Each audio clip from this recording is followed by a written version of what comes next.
Biz mijozlarimizga shunchaki loyiha bermaymiz. Mijozlarimizga biz hissiyot beramiz, emotsiya beramiz, umumiy holatda qulaylik beramiz. Haqiqiy arxitektor degani mijozga shunchaki loyihani tayyor bo'ldi, mana siz loyihangiz deb berib qo'yishlik emas. Bu joyda loyihani topshirishlikdan, loyihani boshlashlikdan avval arxitektor uy egasini umumiy holatda uni qiziqishlarini o'rganish kerak. Hobbisi nimalardan iborat? Ayoli, o'g'li, qizi nimalarni xohlaydi, nimalarga qiziqadi? Hobbisi nimadan iborat? Qanaqa rangni yaxshi ko'radi-yu, qanaqa rangni yomon ko'radi? Bu narsalarni har birini detalli o'rganib chiqib, ana undan keyin arxitektor loyihani boshlashligi kerak.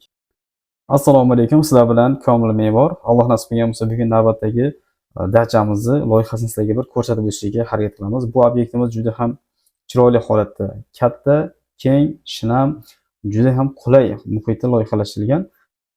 Keling, bu dachamizni birma-bir sizlarga ko'rsatib o'tishga harakat qilamiz. E'tibor beradigan bo'lsak, bu joyimiz umumiy holatda 3980 ga 3360 yer maydoni uchun loyihalashtirilyapti. Xo'p, bu joyda e'tibor berishimiz kerak bo'lgan narsa mana ko'rib turganingizdek, mana shu holatda darvozaxonaga kirilgandan keyin bu kirilyapti. Uyimiz zina holatda, zina shaklida berilyapti desak ham to'g'ri bo'ladi.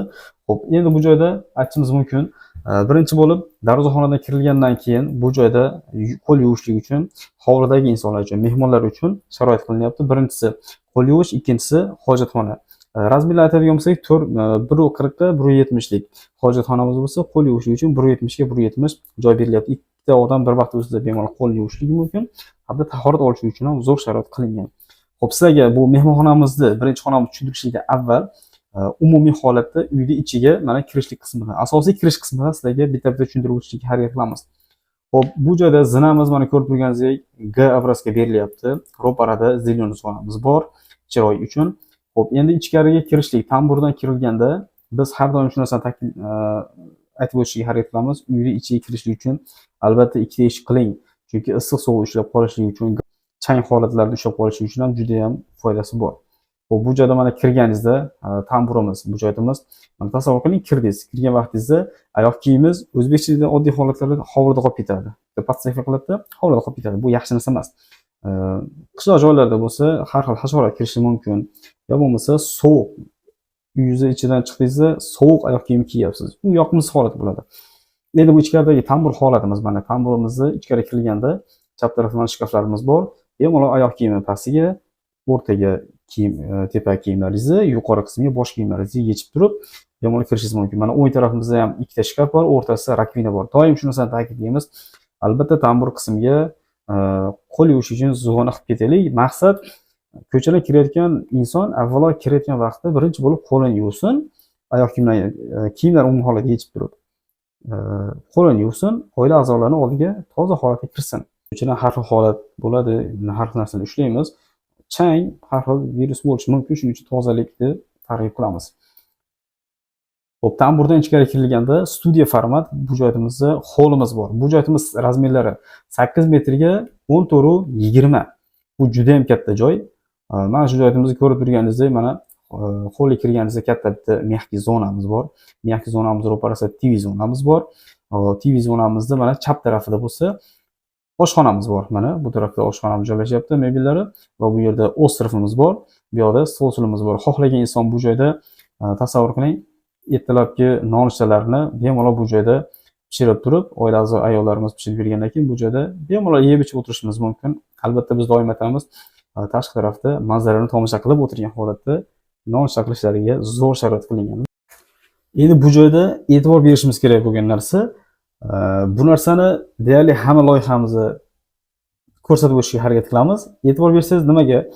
Mehmonxonamizni zonasi tashqaridan alohida berilyapti, to'g'rimi? Bu yaxshi. Nimaga? Nomahram bo'lgan erkaklar sizni ayolingizga, qizingizga, onangizga nazari tushmaydi. Keldimi? Ko'chadan keldi, ko'chadan ketadi. Bu yaxshi narsa. Endi ular uchun xizmat qiladigan kim? Mana misol uchun ko'chadan keldi, qo'lni yuvdi, qaytib chiqdi-da, mana bu yoqdan zinadan uyiga, ya'ni mehmonxonaga kirdi, bu joydan foydalanyapti. Xo'p, bu vaqtda endi ayollarimiz nima qiladi? Taomni pishirib turib, bu yoqasi hovlida aylanib olib keladimi? Juda ham noqulay, ayniqsa qish kunlarida, sovuq, yoz kunlarida issiq. Mana shu holatda ayollarimiz uchun zo'r sharoit qilingan. Mana bu joyda ovqat pishiriladi, eshikka kelib tirtis uradi. Ichkaridan kim? Erkak kishi chiqadi, ayol misol uchun er chiqadi, patnisda taomni olib ketishi mumkin. Yaxshi variant, zo'r. Bitta eshik bilan shuncha ovoragarchilikni oldini olgan bo'lamiz. Endi e'tibor bersangizda yana bitta narsaga qattiq e'tibor berishimiz kerak. Biz erkak kishilar nima qilamiz? Xonadonda misol uchun ertalab nonushta qilamiz-da, ketamiz ko'chaga. Nima qilamiz? Ko'chada ishlaymiz, boshqa qilamiz. Kechqurun yana kelamiz, uxlaymiz. Bizga eng muhimi, eng asosiy narsa nima kerak? Shirin taom, yotish uchun spalni и dush qabul qilish uchun yaxshi sharoit qilinishi kerak. Etik zona. Misol uchun bu joyda ertalab ketamiz, kechqurun kelamiz deyapmiz. Kun mobaynida bu xonadon ichida kim bo'ladi? Ayollar bo'ladi, qizlaringiz bo'ladi. Ular uchun asosiy loyiha qilayotganimizda albatta ayollarimizni hisobga olishimiz kerak. Ayollarimizdan iloji boricha maslahat qilishimiz kerak. Nimaga, qayda qanaqa qulaylik bo'lishligini ayollar bilan albatta maslahat qilgan holatda ishlashimiz kerak. Chunki biz aytyapmiz, erkaklar kuni bilan ko'chada yuramiz, asosan ayollar uyda bo'ladimi? Ayollar uchun muhitni, qulay muhitni yaratib berishimiz kerak. Nima deysiz, ma'qulmi?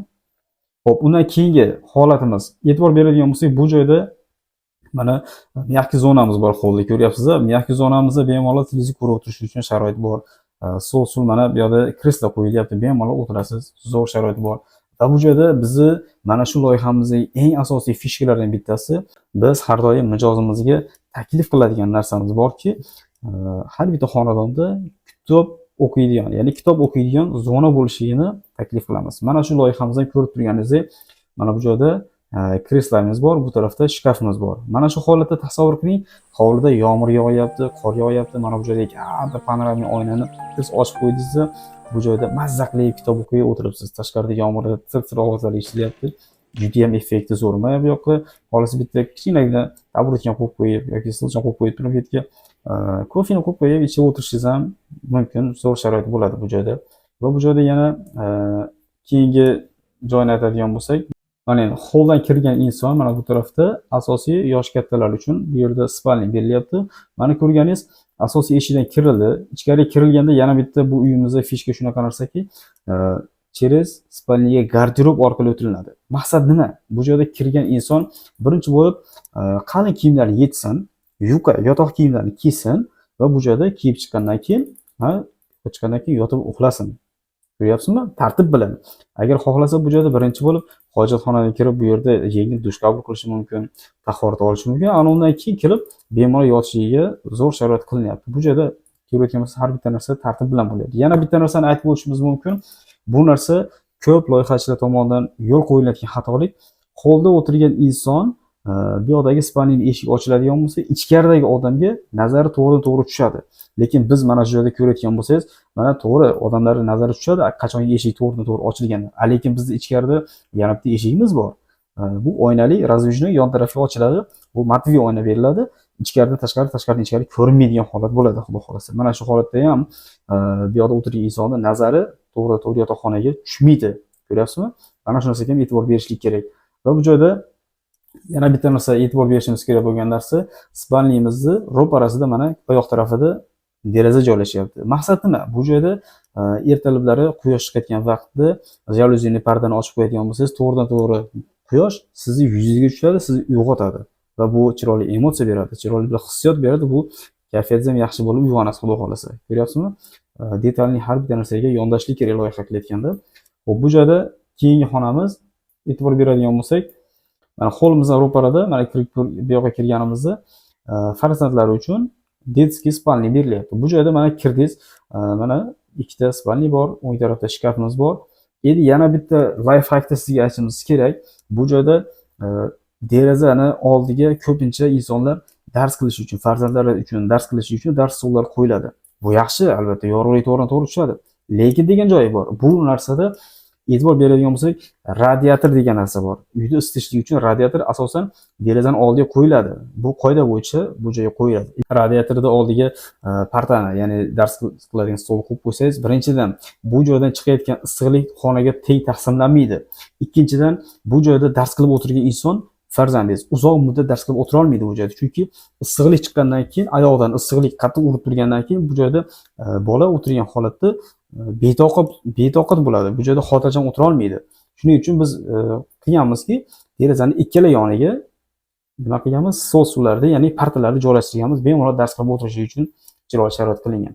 Xo'p, bundan keyingi spalnimiz, mana hozir aytib o'tganimizdek, bu tarafdagi spalnimiz bilan bir xil, bu tarafga mirror qilingan. Mana holldan kirilganda eshik, garderob orqali chiqasiz. Bu tarafida sanuzelimiz joylashyapti. Bu yerda yotib dam olish uchun spalni bor.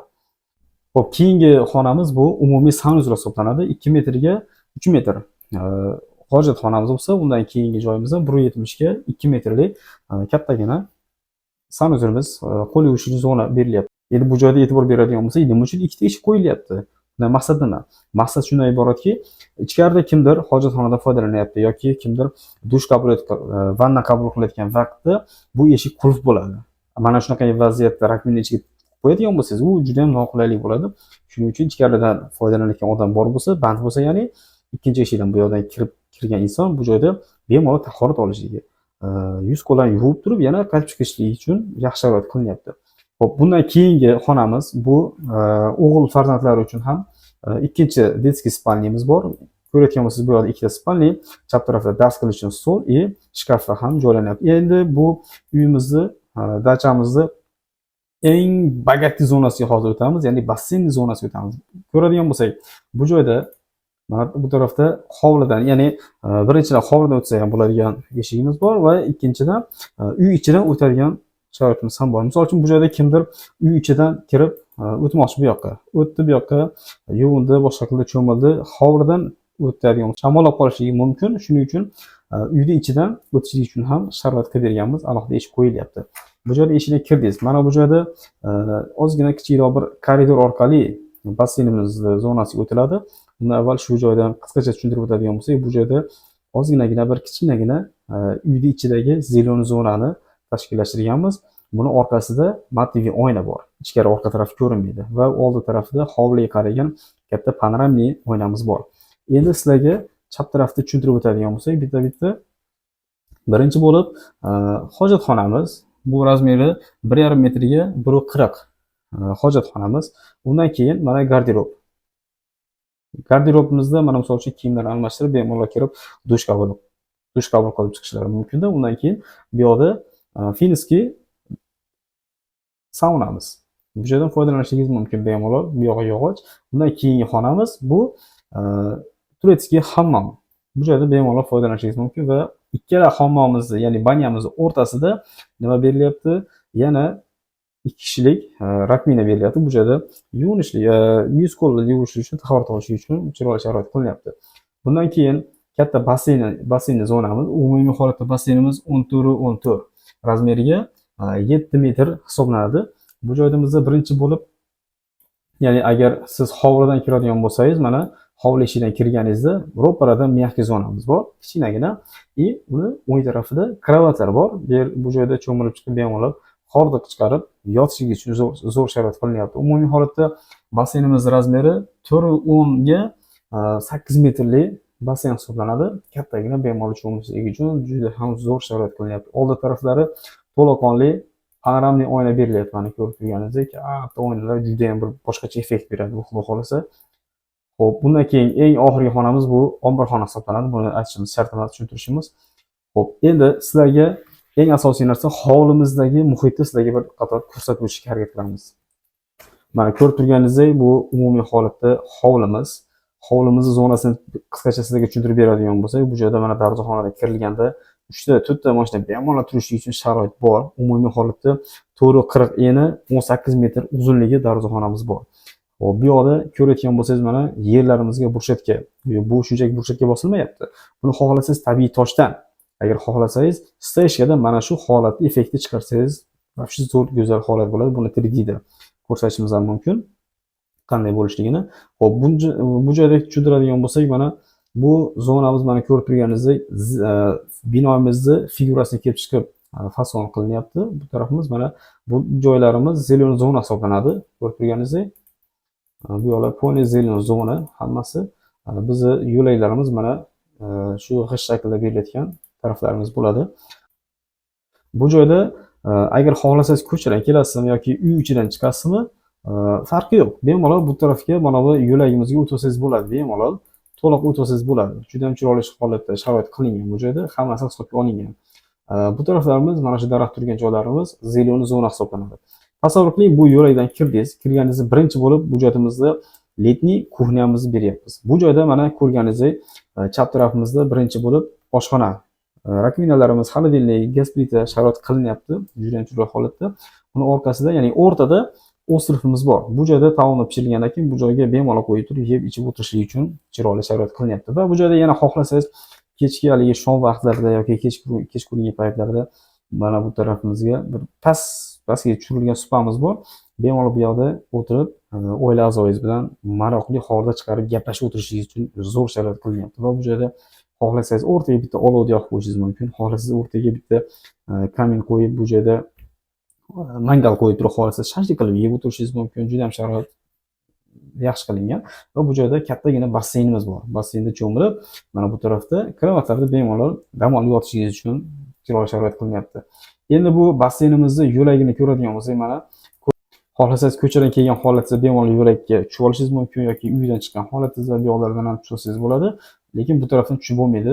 Zeleniy zona bor. Xohlasangiz zeleniy zona gazonni bosib o'tsangiz ham eplasa bo'ladi. Mana shu holatda biz loyihamizni tayyorlab berganmiz. Alloh nasib qilgan bo'lsa, mana shunaqangi xizmatlar sizlarda ham mavjud bo'ladigan bo'lsa, bemalol bizga murojaat qilishingiz mumkin. Bu loyihani boshlang'ich etabidan to hujjat ishlarigacha, to hujjat ishidan keyin buni qurilish amaliyotigacha Alloh nasib qilgan bo'lsa, biz qo'limizdan kelgancha sizlarga yordam berishga harakat qilamiz. Sizlar bilan komil me'mor bo'ldim. Agar videomiz yoqqan bo'lsa, manfaatli bo'lgan bo'lsa, albatta a'zo bo'ling va anavi like tugmasini tirqislatib qo'yishlikni unutmassiz. Salomat bo'ling.